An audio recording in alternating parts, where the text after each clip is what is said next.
My name is Jenny Spencer, and I have the incredible honor of serving this community on Cleveland City Council, a seat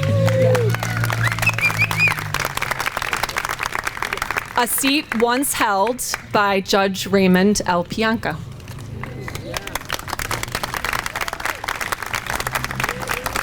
As the sitting member of council, I can tell you that not a day has gone by that I haven't wished that Ray was around. I wished I could pick up the phone, go on a walk with Ray, or walk into his office and seek his guidance, particularly, thank you, Jay, particularly when it has come to challenging issues with vacant and abandoned housing, such as the LLC and out-of-state investor crisis our neighborhoods are experiencing. Ray, I miss you, and so does everyone else here.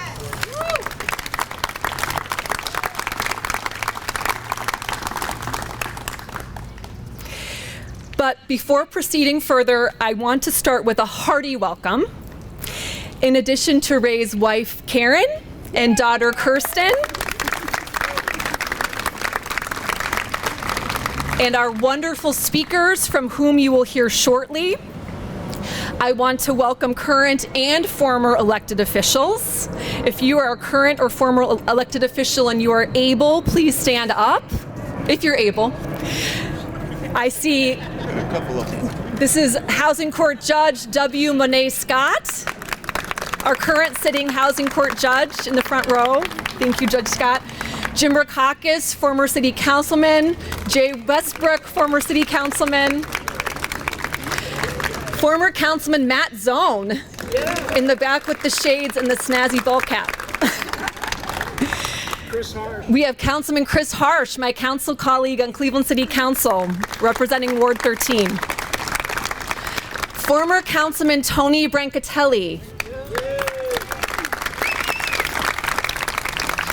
Is there any elected official I'm not naming? Oh, Ms. Ed Ripka, former Councilman Ed Ripka, City of Cleveland. Thank you, Ed. I also want to welcome members of this wonderful community. Many of you live here and are actively involved in building our diverse, vibrant community. Many of you are also children of, related to, or are otherwise yourselves longtime committed leaders who worked alongside Ray Pianka to save this neighborhood when others had given up on it.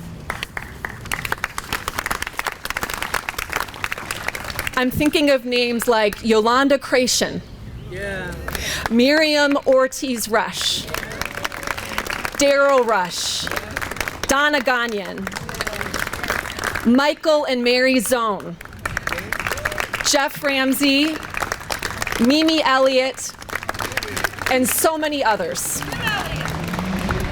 Jim Elliott, and so many others. All right. As Ray was a consummate historian, I also note that we are gathered here on the 80th anniversary of the D-Day invasion of Normandy. I confess that we did not initially connect those dots as we set the date for today's street dedication. However, it seems appropriate. 80 years ago today, in an extraordinary act of courage, Allied soldiers landed on beaches called Utah, Omaha, Gold, Juneau, and Sword. Let us take a moment in silence to honor those who sacrificed their lives to overcome tyranny, and let us also together pray for peace in Ukraine, Palestine, and anywhere where there is human suffering.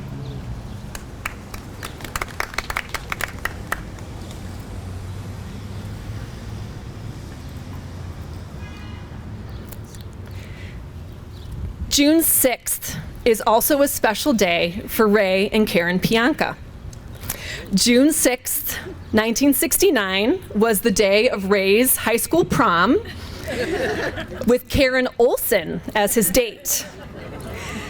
As Karen told me, We never dated anyone else after that. They were 17 years old. So today is about honoring an extraordinary public servant like none other, Judge Raymond Pianka. Today is also about history and interconnectedness, the connections we all share. And I'd now like to proceed to introduce our extraordinary lineup of speakers who worked with Judge Pianka at various stages throughout his career. I would first like to introduce Bill Whitney to my right. Bill himself is an incredible citizen of Cleveland and public servant, having served our community in various roles. Bill was executive director of the organization Ray founded, Detroit Shoreway Community Development Organization, and rounded out his career as Chief Operating Officer at the Cuyahoga Land Bank. I also refer to Bill as Bob's dad, given that I have the pleasure of working with Bob Whitney on Habitat for Humanity homes in Ward 15. Bill, you're welcome to speak. Henry, okay, I guess I'm plugged in here? Thank you. And I am certainly honored to be a part of today's celebration. Jenny, Karen, thank you. Back in the early 70s, mid-70s, there were a number of people throughout Cleveland that were setting up a number of different neighborhood-based organizations. Some just were made up of commercial businesses, some industrial, some residential. They often didn't really talk to each other. And when a young lawyer, Ray Pianka, got together with some other neighborhood leaders and discussed what would be best for Detroit Shoreway, they all agreed that one organization for the neighborhood that represented everybody was the way to go. And that certainly provided a very strong foundation for the Detroit Shoreway Community Development Organization. That foundation, along with Ray's leadership, brought some very impressive early victories. When the only bank in town closed its doors, that group got together, everybody got involved, and attracted a new bank. When there were a couple of really bad bars down at 65th in Detroit, causing a lot of problems and safety issues, they passed petitions, got a referendum on the ballot, and closed those bars down. These kind of victories took a lot of effort, and they also came with a cost. Unfortunately, shortly after those bars were closed down, there was a not too mysterious arson fire in the Gordon Square Arcade that at the time had the third floor serving as single room occupancy for males. One of those residents perished in that fire. With a strong background, Detroit Shoreway went into the end of the 1970s, 1978, 79. People around here remember what was going on in local politics in 78 and 79. It was really nuts. And a lot of people and a lot of neighborhood organizations got caught right in the middle and really got harmed.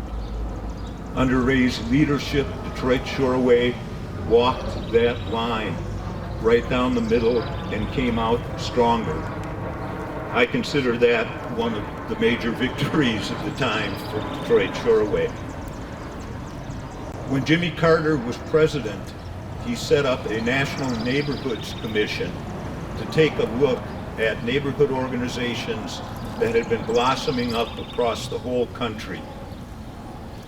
3 years, the commission published their findings in a very thick report, a small section of which was dedicated to what they considered to be very good neighborhood-based organizations.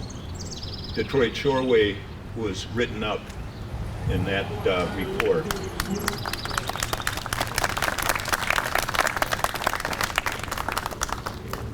Detroit Shoreway was also one of the first neighborhood groups in the country to receive a Urban Development Action Grant, or what was called UDAG.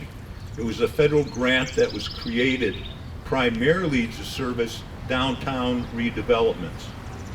But Ray and the leadership of Detroit Shoreway came together and was able to capture one of these grants. The majority of the funds went to start the renovation of Gordon Square Arcade and also to start the construction of the Father Caruso roadway up by the lake. I'm going to jump ahead now to 1995. The Honorable Raymond L. Pianka was just elected Housing Court Judge. Detroit Shoreway had a nice cover on their annual report, old pictures of Ray, a lot of stencils of beautiful houses in the neighborhood, and it was done by our local artist, Hector Vega, who would do all the covers for us. On the first page of the annual report, it always included a very short message from the director. In 1995, that would be me. I will quickly read this very short message. A very special thank you to the Honorable Raymond L. Pianka. I first met Ray in the mid-1970s when I came to Cleveland to work at the Planning Commission, and Ray was organizing Detroit Shoreway block clubs and working on their first neighborhood plan. I had the opportunity to work closely with Ray over the next 20 years, and he always impressed me with his intelligence and his non-ending energy. Ray had a passion for history and knew the history of Detroit Shoreway better than anyone. He spent a lot of time and got a reputation citywide for thinking up innovative ways to save Detroit Shoreway's historical structures. He also spent a lot of time locally and got a reputation within Detroit Shoreway for solving people's problems and doing whatever it took to secure the public services they desired. Everyone in Detroit Shoreway knows that Raymond L. Pianka will be the best housing court judge that Cleveland ever had.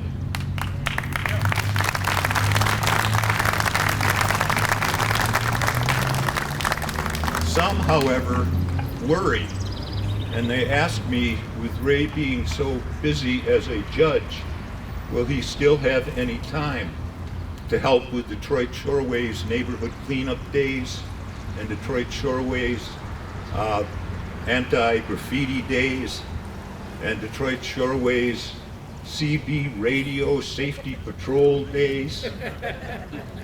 I tell them all I'm sure Ray will not only have time, but he will be calling me often, suggesting that we have twice as many of each. Sincerely, it's a good feeling knowing that Ray is moving on to bigger and better things. But it is very comforting knowing that he will still be right down the street, doing whatever he can to help Detroit Shoreway and subtly pushing everybody else to do the same. Thank you.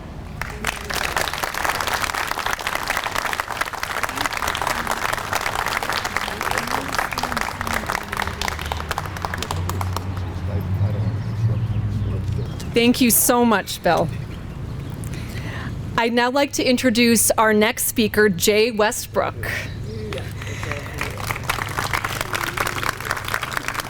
Jay, you and I have had the pleasure of seeing each other a lot these days, and I've greatly and sincerely appreciated that. Jay served on Cleveland City Council for 34 years. and was council president from 1990 to 1999. Post-retirement, Jay was part of the Western Reserve Land Conservancy's Thriving Communities program and is incredibly dedicated to his East Side neighborhood as part of the Morelands Group, an organization that goes after bad actors and predatory investors, you know them, Judge Scott, to improve housing conditions in and around Shaker Square. One more thing before I invite Jay up to the podium, we have our county executive, Chris Ronayne, who has joined us as well this evening. Thank you, Chris. Jay, it's all yours.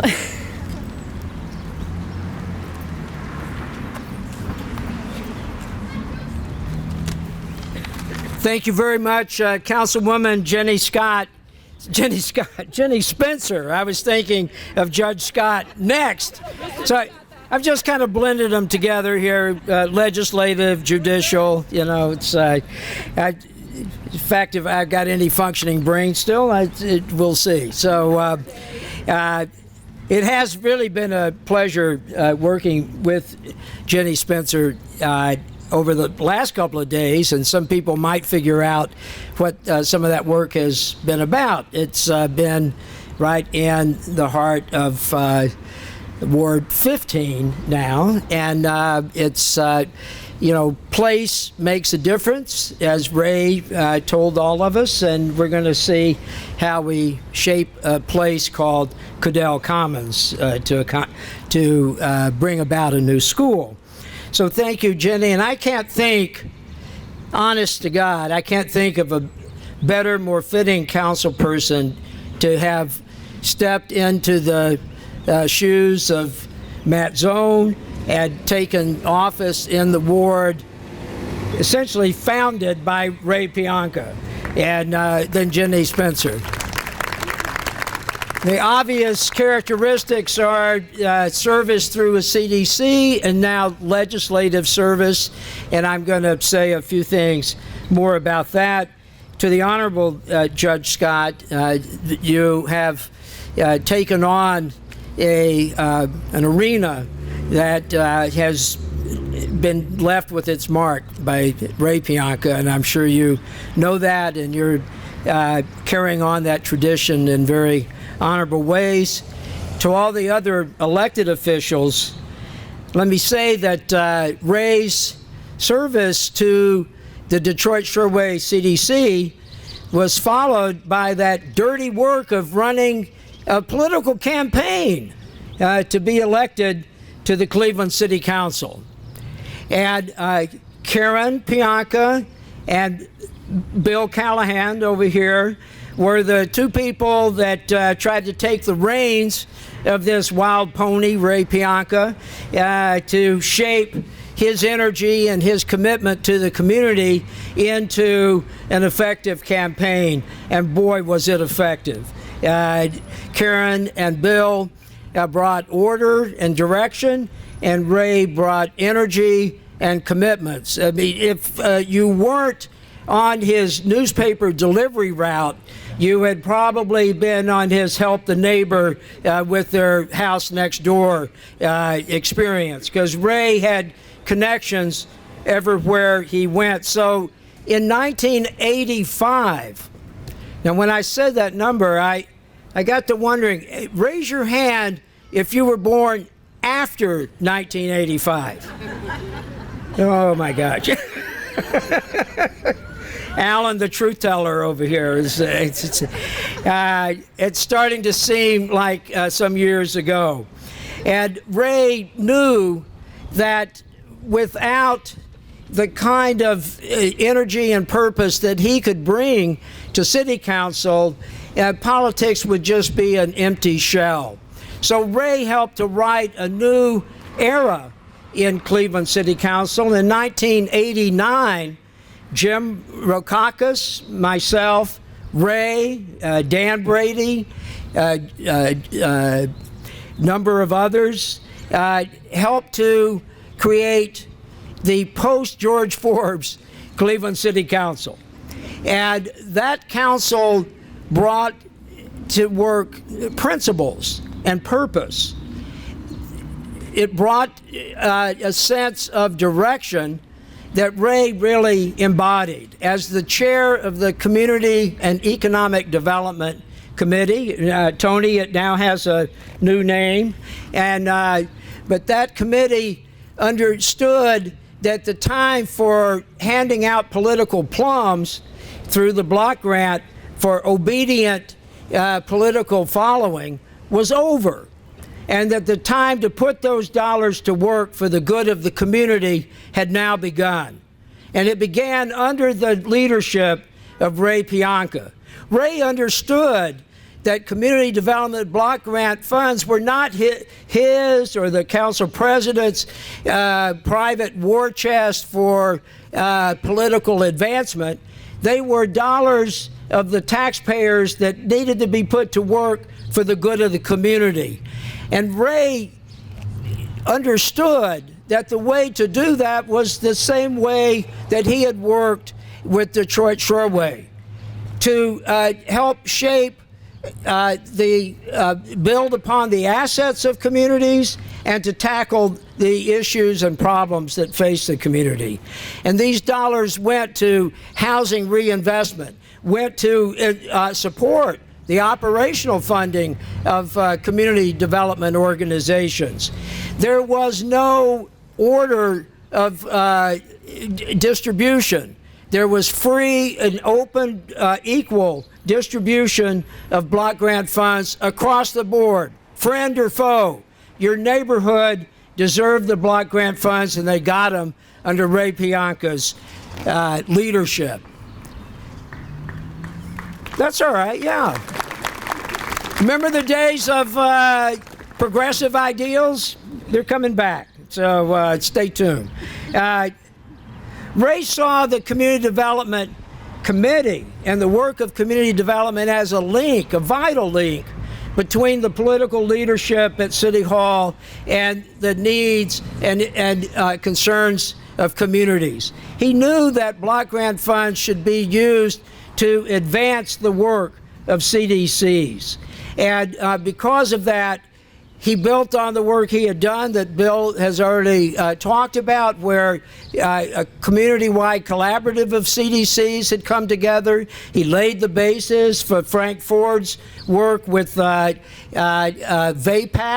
and vacant and abandoned properties. He knew that political leadership meant more than advancing your own name. It meant advancing the work of the community, and Ray specialized in that. His sharp focus on housing made predatory investors know what they later came to use, and I might be stealing Jim's part here, but being Pianka'd. They were being Pianka'd when Ray tracked them down and understood who they were. Ray knew that a committee on council was about distributing the general fund of the city, and he made sure that housing work was his first priority of his committee, that there was adequate funding, that there was training for staff, and the days of blaming housing inspectors for the eyesore on the corner was past. The blaming was over. Solutions took first order. He hired the lien firm to come in and conduct an audit of the Building and Housing Department. His impact on chairing the Community and Economic Development Committee was so profound that the people who followed him get these names: Frank Jackson, Merrill Gordon, Tony Brancatelli, and now Anthony Harrison.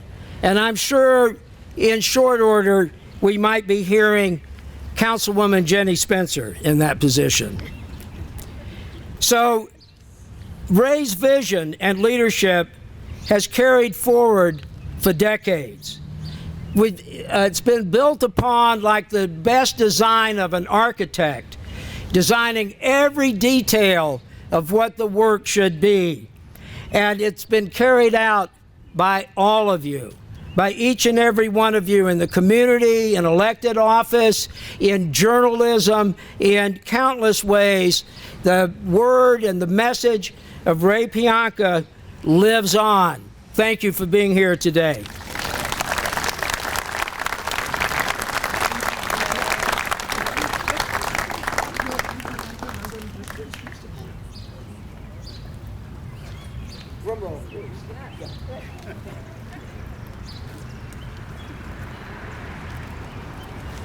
Okay, I would now like to introduce Jim Rokakis. Jim served 19 years, also, oh my God, 19 years, like Matt Zone, 19 years as Cleveland City Council member and a decade as Cuyahoga County Treasurer. 14 years. 14 years? Okay, a decade plus, 14 years, yes, we have to count them all, every year. 14 years as Cuyahoga County Treasurer. Jim then became Vice President of the Western Reserve Land Conservancy and Director of Thriving Communities Institute, where, among many other accomplishments, he was instrumental in the passage of a state law allowing for the creation of county land banks. Jim, you're welcome to speak. Thank you. I'll be brief. I know you all want to get on with the ceremony. What an honor to be here today to honor the legacy of my friend Judge Raymond Pianka, and I want to thank you, Jenny, for making me part of the festivities. You both heard talk from Bill. Sorry, Channel 19. You've heard talk from Bill about Ray's work as a neighborhood leader, and you've heard from Jay about Ray's amazing work as a member of the Cleveland City Council. I want to talk just a little bit, about Judge Ray Pianka and the incredible legacy he left as the Cleveland Housing Court judge. One of the last times I met with Ray in his chambers, he gave me this article I even wrote from Ray Pianka. And it was an article from 1978. Ever the historian, Ray Pianka, pulled out an article in 1978. And it was, I was a freshman in City Council. Many of you may not be aware of this. When I was a student at Oberlin College, by the way, is Charlie Butts here? Charlie? When I was a student at Oberlin College, I interned in Charlie's office for a year. He was a freshman state senator. And I wrote a paper entitled On the Need for a Housing Court in Cleveland. And Charlie and I went to Pittsburgh and visited an environmental court there. And then he introduces a bill. I get elected to City Council the next year. And we're working hard to get the court appointed, passed. And this headline said, "A waste of time," says the judge. And it was the head administrative judge of the Cleveland Housing Court. And Ray gave this to me. And we chuckled over the headline, because if ever a headline was wrong, this was it. This was it.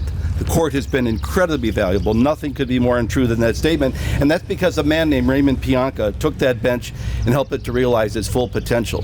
When we talked about creating a housing court, we envisioned a court that would have somebody as judge who was of the neighborhoods. And Ray was of the neighborhoods. He went to West High School, where he went to prom with Karen, right?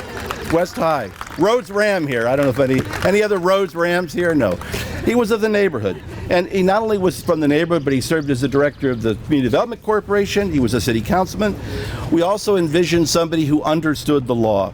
And nobody understood the law better, especially as related to housing issues, than Judge Raymond Pianka. We wanted somebody who was compassionate. Ray was all of that and more. Ray was a kind man. But we were looking, most importantly, for somebody who understood the difference between the struggling homeowner that didn't have the necessary resources to make the improvements on their property, and a landlord who was bleeding a property to the detriment of the neighborhood. And Ray and I worked closely together during the entire foreclosure crisis, back and forth sharing information. You're right, Jay. The judges, the banks that did this to Cleveland were terrified of Ray Pianka, and they did call that term being Pianka'd. So, and he understood that distinction and performed so well. We wanted somebody who was solution-oriented, and boy, was Ray solution-oriented. And there was a solution that Bill Whitney didn't have the time to talk about when he was the director of the Community Development Corporation, and they were about to shut off the CDC's water because of non-payment. Ray was solution-oriented. He parked his car on top of the water meter, and they I got it in, Bill, right? He was a historian. Ray was amazing. I was with him once, I forget where we were, and he raised some issue about something on Archwood Avenue, where I'd been the city councilman for so long. And I remember turning to him and saying, Ray, how the hell did you know that? Seriously, how did you know about that issue on West 31st and Archwood? And he made a statement, and I talked about it in the eulogy, but I blubbered through the eulogy and I didn't get it out. Here's what he said. He said that everybody thinks their neighborhood is the most important neighborhood in the city. So I owe it to those people to know everything I can about their neighborhood and treat that community and those people with the respect they deserve. I'll never forget that. So, a great neighborhood leader, a great city councilman, a great housing court judge, but I never lose sight of the fact, Karen, he was also a great husband and a great father. And I have a hard time believing it's been 7 years. Hard time believing it, but we certainly all miss him. So, this is one way to honor his legacy with his sign. I think he deserves a statue and a bridge, but this will work for now. But I think we can honor his legacy by continuing to work hard to solve the problems of the city, problems that Ray dedicated his life to solving. And I think everybody here is doing that. And again, Councilwoman Spencer, I thank you for doing this. Thanks very much.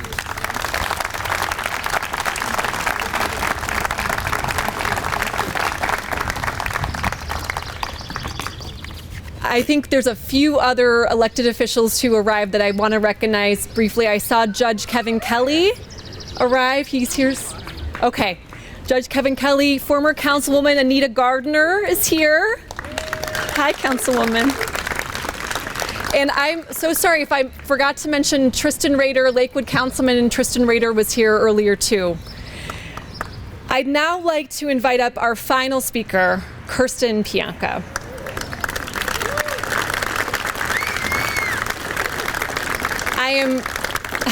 Kirsten, I am so proud to call you my neighbor, and I'm overjoyed to live in community with you. As Ray's daughter, Kirsten knew the judge in a very special way. Kirsten, I think you saw the depths of your dad's dedication and his commitment to public service. Thank you for sharing thoughts with us about your dad today.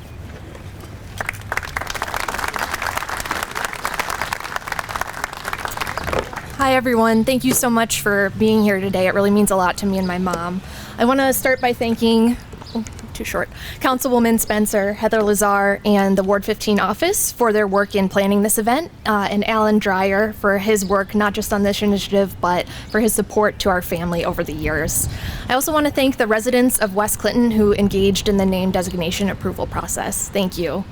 My grandparents moved to this street in the early 50s, and my dad lived here until age 22 when he married my mom and they moved a block west onto Detroit and later on to Franklin.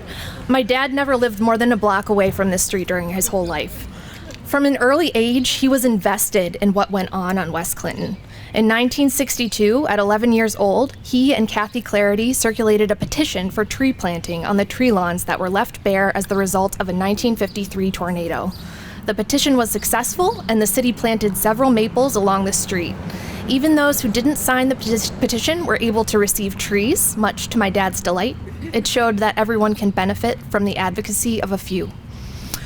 On one of the last days I spent with my dad, we walked down to West Clinton to Mr. and Mrs. Fazio's house on West 58th Street.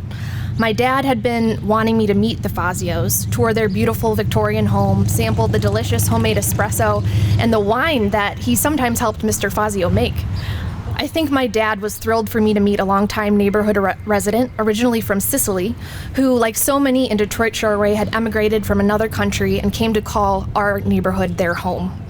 On our walk back from the Fazios, he was excited to show me the hand-painted Latvian design on one of the garages on West Clinton. He would often point out elements of the neighborhood that would be easy to overlook, but gave clues about the neighborhood's rich history. He loved hearing about people's experiences living in Cleveland and would say the more he found out about others' stories, the more he was in awe of our neighborhood. When someone passes, every memory with that person has the potential to become a metaphor for how they lived their life. Those of us who are left behind sometimes have the responsibility to decide what those memories may mean. For me, that day spent with my dad in January of 2017, walking through the neighborhood, one of our last times together, reminds me of who he was as a person. He appreciated what people brought to the table and used their stories to better understand their experiences. He noticed the small things. He then used whatever power he had to incite change that made our little pocket of the world a better place. Every home on West Clinton is full of experiences, births, deaths, lives lived, neighbors brought together, and I wonder what stories we have yet to share with each other. Thank you again to everyone who came out today. My mom and I are really honored to be celebrating with you.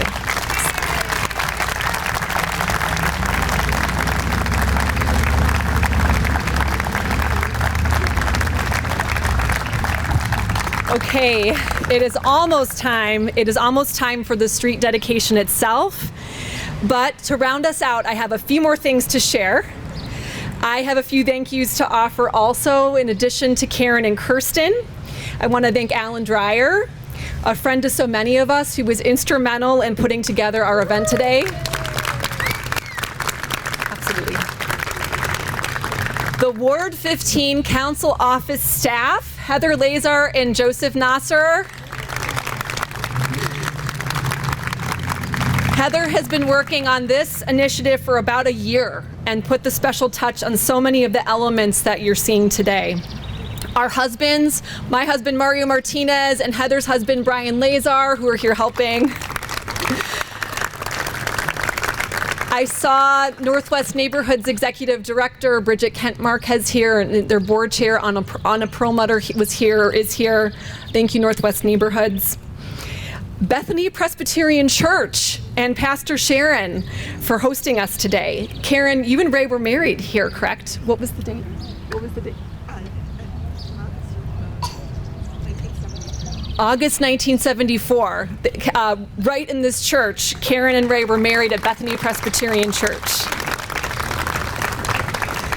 Neighborhood Family Practice right next door, who changed their schedule to invite us to use their lot today. City of Cleveland Traffic Commissioner Rob Mavick and his team. Our wonderful City TV 20 and City photographer Ruggiero, also aka Roger. Thank you. Adam Alber and Dave Rosworm. I'll speak more about them in just a moment.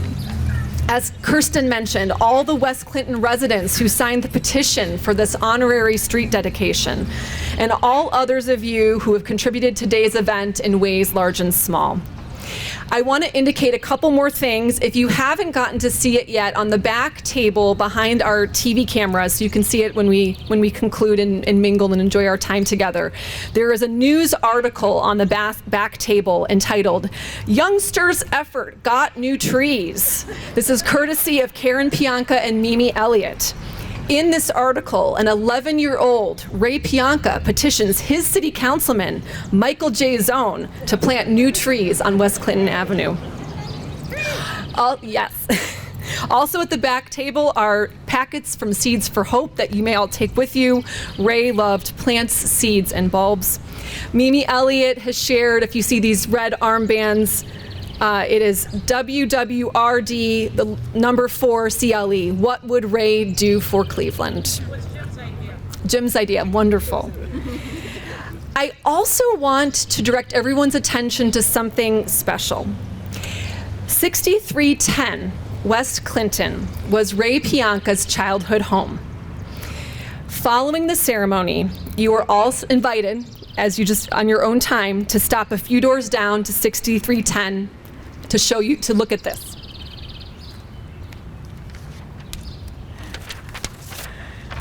We have placed this plaque in front of 6310 West Clinton. It reads, "Childhood home of Judge Raymond L. Pianka, remembered for his unwavering dedication to his community, commitment to justice, and relentless pursuit for the preservation of history."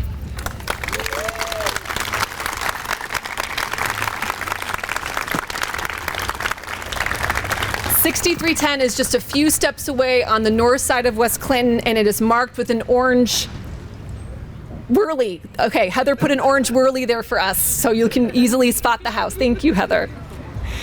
I'd also like to thank the owner of the home, Adam Alber, who couldn't be here today, but who so generously collaborated with us on the installation of that plaque, as well as Ward 15 neighbor Dave Rosworm, who installed it as his way of saying thank you to Ray.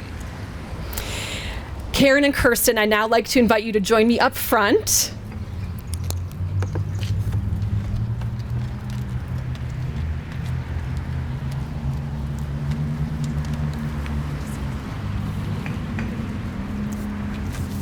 we're not going to unveil this yet because we're about to do the official unveiling, but both Karen and Kirsten, you are going to have your own copy of the honorary street sign to take home with you. So there's 2 signs in here, courtesy of the city of Cleveland. Yeah. This is for you.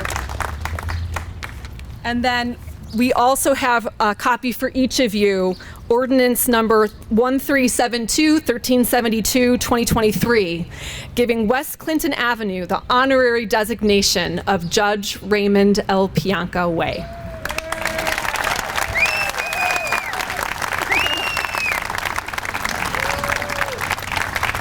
So I'll leave these here for now.